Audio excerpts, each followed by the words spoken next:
మనం ఈ చిన్న బలాన్ని ఏర్పరుచుకున్నామంటే ఆ రోజు రాజ్యాంగంలో ఆర్టికల్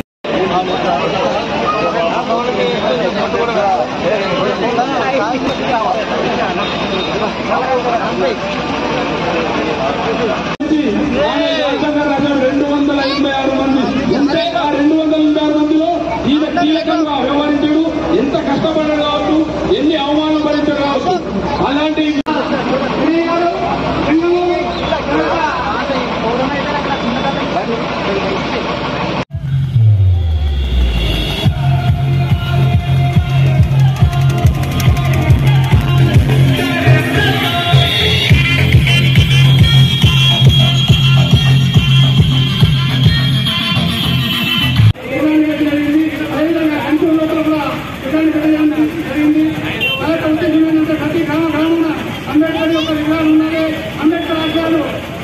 ఉద్దేశంతో కార్యక్రమాలు నిర్వహిస్తున్నాము. అందరికీ ముద్రా గ్రామంలో ముఖ్యంగా మనమందరూ అంబేద్కర్ అన్న కళలు నిజం కావాలంటే అంబేద్కర్ రచించిన రాజ్యాంగం ఎంత ముఖ్యమో ఆయన నడిచిన అడుగుజాడల్లో కూడా మనం పాటిస్తే ఆయన కన్న కళలు సాధ్యమైతాయి. ప్రపంచంలోనే లండన్లో మన భారతదేశం నుంచి మొట్టమొదటిసారి వెళ్లి ఒక పట్టా తీసుకున్న వ్యక్తి అంటే అది అంబేద్కర్ గారే. మన భారతదేశం నుంచి లండన్లో ఒక విగ్రహం ఉందంటే మన భారతదేశం నుంచి ఒకే ఒక వ్యక్తిని అంబేద్కర్ గారు. ఆ గుర్తింపు ఎలా వచ్చిందంటే ఆయన చదువుకున్న చదువు, ఆయన చేసిన పనుల ద్వారా ఆయన గుర్తింపు వచ్చింది. ఆయన ఎన్ని రిజర్వేషన్లు పెట్టినా ఏం చేసినా ఆయన ఒకటే, చదువు మనిషికి బలమిస్తుంది, చదువు సంస్కారం ఇస్తుంది. చదువుతోటే అన్ని ఉన్నాయి కాబట్టి చదువుకొని మనం రాజ్యాంగాన్ని రాసించిన రాజ్యాంగాన్ని మనం ఎప్పుడైతే ఒక మంచి దారిలో నడిపిస్తామో అప్పుడు అతను కన్న కళలు సాధ్యమైతాయి. కాబట్టి ప్రతి ఒక్కరూ కూడా ఇలా మనం రాజ్యాంగాన్ని గౌరవించుకొని ముందుకెళ్తున్నామంటే ఇలా మన జరుగుతున్న అభివృద్ధి దాని నిర్వచనం. సూపర్ ఫోన్లో సాయిల్ గారు అధ్యక్షులు ఉన్నారు. అప్పుడు జిల్లా రాష్ట్రం సూచించింది.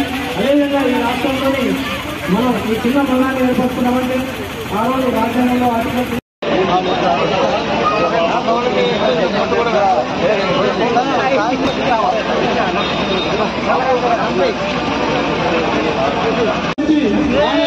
రాజ్యాంగ 286 మంది ఉంటే ఆ 286 మందిలో ఈయన కీలకంగా వ్యవహరించాడు. ఎంత కష్టపడ్డాడు కావచ్చు, ఎన్ని అవమానం భరించాడు కావచ్చు. అలాంటి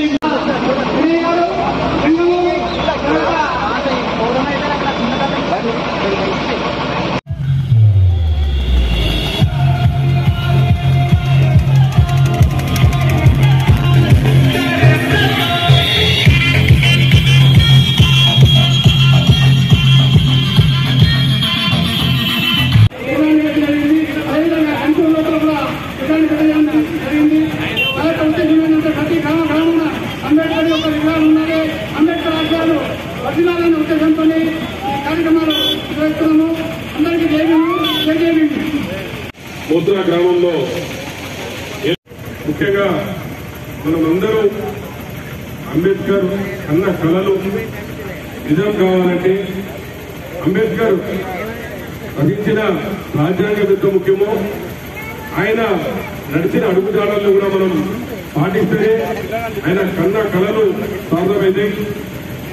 ప్రపంచంలోనే లండన్లో మన భారతదేశం నుంచి మొట్టమొదటిసారి వెళ్లి ఒక పట్టా తీసుకున్న వ్యక్తి అంటే అది అంబేద్కర్ గారే. మన భారతదేశం నుంచి లండన్లో ఒక విగ్రహం ఉందంటే మన భారతదేశం నుంచి ఒకే ఒక వ్యక్తిని అంబేద్కర్ గారు. ఆ గుర్తింపు ఎలా వచ్చిందంటే ఆయన చదువుకున్న చదువు, ఆయన చేసిన పనుల ద్వారా ఆయన గుర్తింపు వచ్చింది. ఆయన ఎన్ని రిజర్వేషన్లు పెట్టినా ఏం చేసినా ఆయన ఒకటే, చదువు మనిషికి బలమిస్తుంది, చదువు సంస్కారం ఇస్తుంది. చదువుతోటే అన్ని ఉన్నాయి కాబట్టి చదువుకొని మనం రాజ్యాంగాన్ని రాసించిన రాజ్యాంగాన్ని మనం ఎప్పుడైతే ఒక మంచి దారిలో నడిపిస్తామో అప్పుడు అతను కన్న కళలు సాధ్యమైతాయి. కాబట్టి ప్రతి ఒక్కరు కూడా ఇలా మన రాజ్యాంగాన్ని గౌరవించుకొని ముందుకెళ్తున్నామంటే ఇలా మన జరుగుతున్న అభివృద్ధి దాని నిర్వచనం. 2004లో సాయిల్ గారు అధ్యక్షులు ఉన్నారు. అప్పుడు జిల్లా